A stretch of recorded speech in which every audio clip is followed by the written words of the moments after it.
జనసేన అధినేత ఆంధ్రప్రదేశ్ రాష్ట్ర deputy CM Pawan Kalyan గారి భార్య అన్నా లెజునోవా శ్రీవారి దర్శనం కోసం తిరుమల తిరుపతి చేరుకున్నారు. అంతకుముందు ఆమె గుండె చేయించుకుని శ్రీవారికి తలనీలాలు మొక్కులు కూడా చెల్లించుకున్నారు. సింగపూర్లో అగ్ని ప్రమాదం నుంచి తన తనయుడు మార్క్ శంకర్ బయటపడడంతో ఆమె తన మొక్కులు చెల్లించుకున్నట్లు తెలుస్తోంది. పవన్ కళ్యాణ్ గారి భార్య అన్నా లెజునోవా ఈరోజు శ్రీవారిని దర్శించుకున్న విషయం మనకందరికీ తెలిసిందే. మరోవైపు మార్క్ శంకర్కి ఆరోగ్యం కుదురుపడడంతో అభిమానులు కూడా ఆనందం వ్యక్తం చేస్తున్నారు. ఇప్పటివరకు పూజలు ప్రార్థన సైతం చేసిన విషయం తెలిసిందే. మరోవైపు చిన్న కొడుకు కోసం అన్నా లెజునోవా చేసిన పనిపై ఇప్పటికే రాజకీయ నాయకులు, సెలబ్రిటీలు స్పందిస్తూ ఉండగా తాజాగా ఆర్కే రోజా గారు షాకింగ్ కామెంట్స్ చేశారట.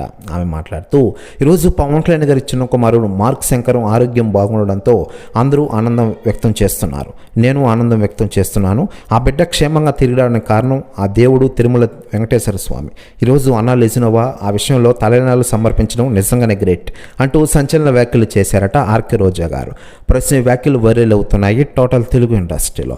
మరోవైపు పవన్ కళ్యాణ్ గారి విషయానికి వస్తే ప్రస్తుతం ఆంధ్రప్రదేశ్ రాష్ట్ర డిప్యూటీ సీఎం హోదాలో ప్రజలకు సేవలు అందిస్తున్న విషయం మనకందరికీ తెలిసిందే.